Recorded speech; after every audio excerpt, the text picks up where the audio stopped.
აფხაზეთის ავტონომიური რესპუბლიკის მთავრობის თავმჯდომარე ქართული ოცნების ზუგდიდის მერობის კანდიდატთან დათო კოდუასთან და სახელმწიფო რწმუნებულთან ერთად ზუგდიდში შალვა დადიანის ქუჩაზე მდებარე დევნილთა ჩასახლებაში მცხოვრებ მოქალაქეებს შეხვდა. გიორგი ჯინჭარაძე დროებით ოკუპირებული აფხაზეთიდან დევნილი მოსახლეობის საჭიროებებს გაეცნო და მათ ავტონომიური რესპუბლიკის მთავრობის პროგრამები გააცნო.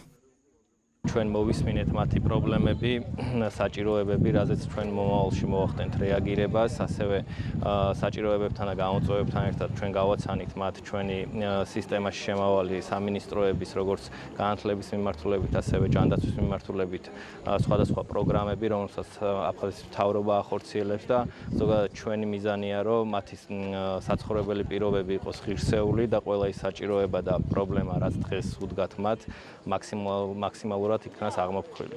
ძალიან თბილი შეხვედრა ჰქონდა ადგილობრივ მოსახლეობასთან. მადლობა აფხაზეთის ავტონომიური რესპუბლიკის თავმჯდომარის ბატონ გიორგი ჯინჭარაძეს, რომელიც მუდმივად გვერდში გვიდგას, მუდმივად ეცნობა ამ ადამიანების პრობლემებს, ყოველდღიურობას, თუ რა ჭირდებათ მან და მათ და ჩვენ მაქსიმალურად ვინდომებთ, რომ ამ ადამიანებს ყისიერად მოუგვარდეთ ის პირველადი პრობლემები, რაც მათ გააჩნიათ. ძალიან კმაყოფილი ვარ ამ შეხვედრით.